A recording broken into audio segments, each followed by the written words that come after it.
I'm here with Brian Jacob, who's the product manager for Skagit Gardens, and Brian's going to take us through some of the new items and also some of the other aspects of the variety list that Skagit offers. Brian? Very good. Thank you, Gary. I'd like to start with this Eureka series of coral bells, of heucheras. We've got 4 selections in this series: Amber Lady, Purple Majesty, Seasons King,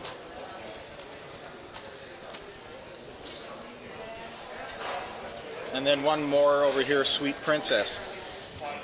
And one thing that I found really interesting about this is we asked our salespeople to look at a whole series of of heucheras, that we had under trial, and select the ones that they wanted to add to our program.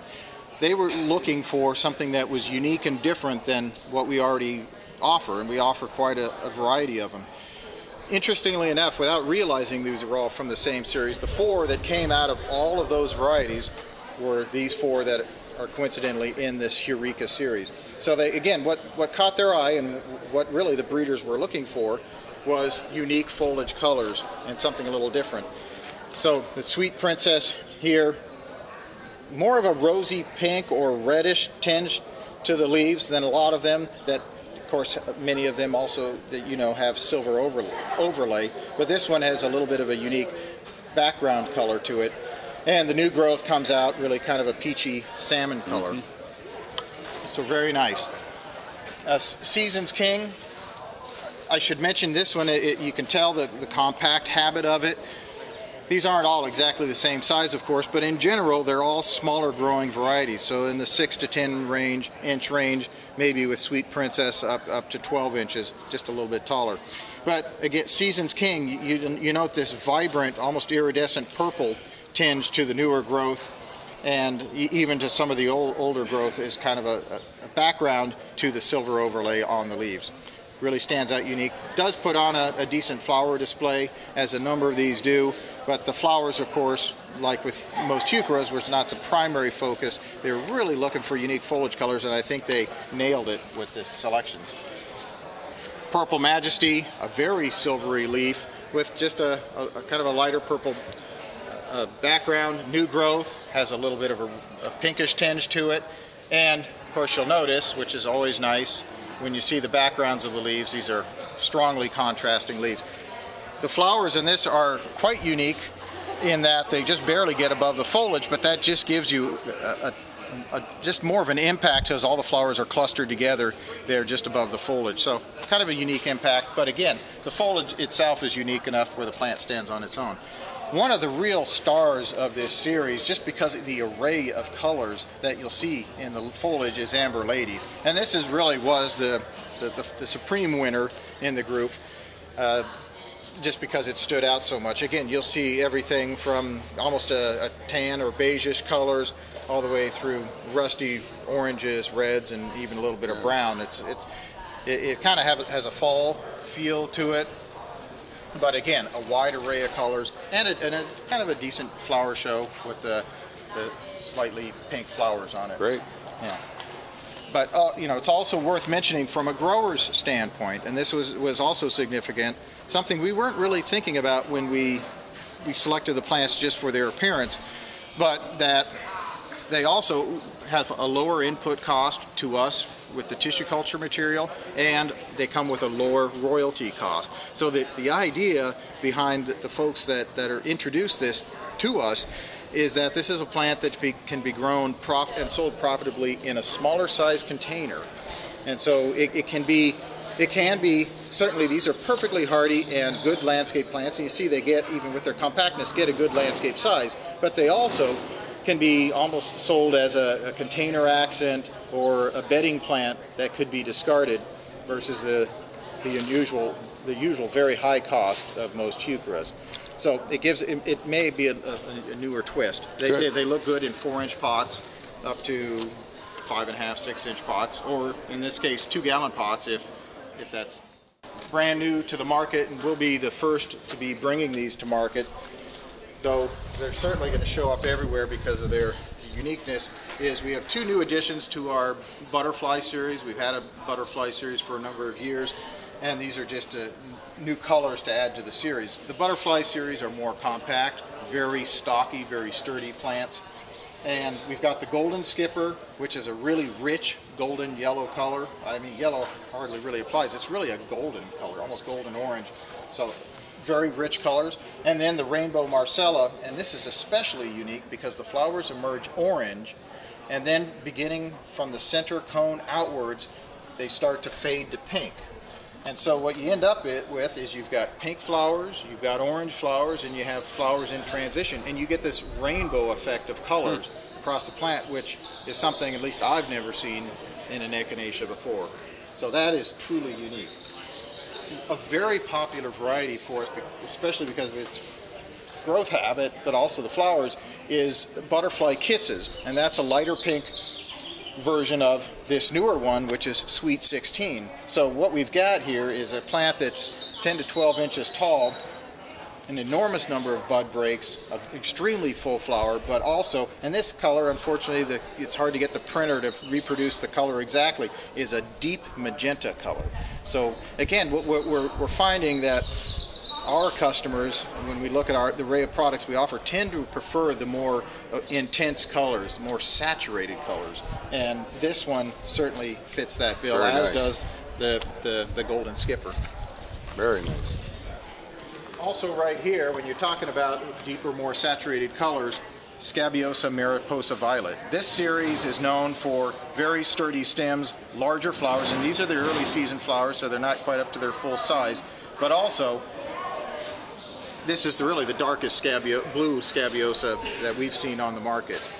And so it sets a lot of flowers naturally, as is a requirement within any new Scabiosa, very mildew resistant. Very thick foliage, almost a little more bold, not quite as ferny and thin as some of the older varieties. But put that next to butterfly blue, which is ubiquitous and has been a very nice variety. And heck, I don't even know if you have to always have it side by side, but that'll even tell you more dramatically how big a difference that color is. So truly a breakthrough in Scabiosas, and has been extremely popular for us. So in just a short while that we've had it. Beyond Blue Fescue. This is most commonly compared to Elijah Blue just because, well, that's the variety that's out there and most well known and very, very popular. The frustration we've always had with Elijah Blue is how it yellows out in the center and you get so many of that browning in the plant. Now, we have learned that in a few climates, especially very hot, very dry climates, it can still brown out as Elijah Blue does. But that's just a smaller part of our markets. And anywhere where you've got adequate humidity and it's not really hot and dry during the summertime, this one certainly excels and is far bluer and retains its blue color far better. And I even spoke to somebody that said he'd been out to the breeder's location. He had a small block of Elijah Blue and then the Beyond Blue next to it, and he said the difference was dramatic. So great. This has been, again, we've just had it for a short while. We haven't been able to fully meet the demand, which has its pros and its cons, but we've had very good supply on it, and it's really has proven itself. It's new still to a lot of people, but it's enough people have used it that it really has proven itself to be superior. Great. So we're pleased with that. One anemone that some people may have seen, but maybe only seen and heard about, but not been able to get, is the wild swan. And this one is truly unique. That blue coloring on the backside of the white flowers, people just love it. It blooms heavily. It's just starting to set a lot of buds now here early in the season. The frustration we've had is with such a plant that is so unique and in such high demand is that it's been a challenge in tissue culture, and we've had a great difficulty getting enough product. We're hopeful. We've got some new sources we're talking to. We're hopeful we'll have enough product to really meet the demand, but it's something to keep your eye out for, and certainly we hope to have good availability on it, and I'm confident eventually we will, and hopefully very soon. Good. Yeah. That's wild swan. That's wild swan. I'd like to ask you a question. Uppermost in the minds of an awful lot of growers and retailers is all the things that are going on, especially with water restrictions in California and everything.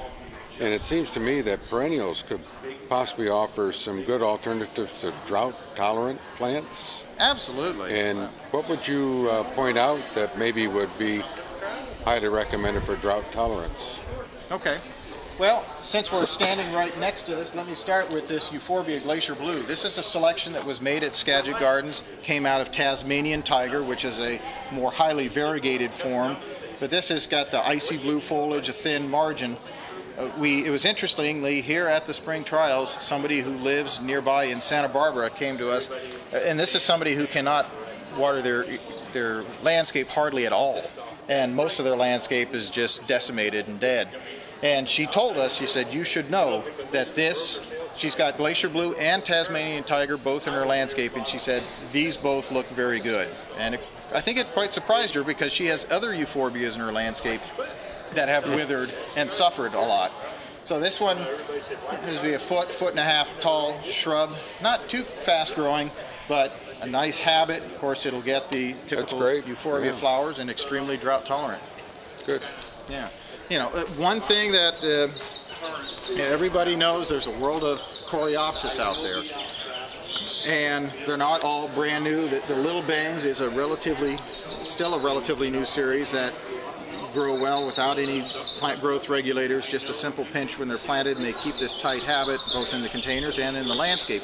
But also, people need to remember that there are so many coreopsis available, and they're very drought tolerant as well.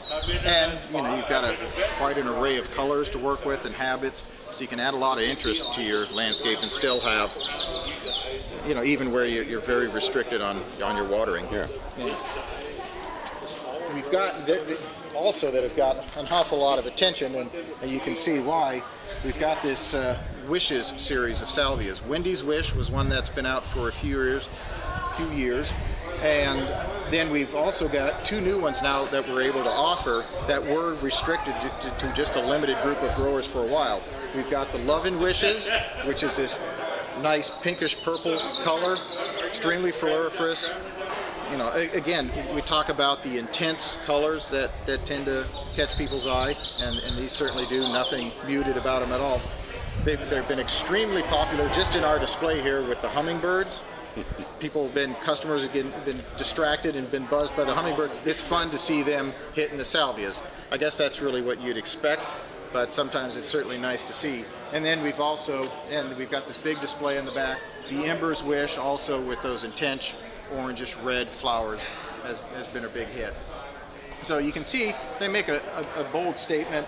They're probably up to 2.5, 3 feet tall, fast and growing. From a production standpoint, they can be sheared a couple of times as they're growing to give them a little more fullness. These were brought down to California in early January, and you can see now here what they become in early April. Very, very impressive. Dramatic show. And we've also had some people comment about how everything is just getting to be so compact and tiny these days in the breeding that these do, if you need a centerpiece in a bed, these do make that bold statement that can be really spotted from quite a distance. It's great. All right. Well, thank you very much, Brian. You're very welcome. Very enjoyable. Thank you, Gary. All right.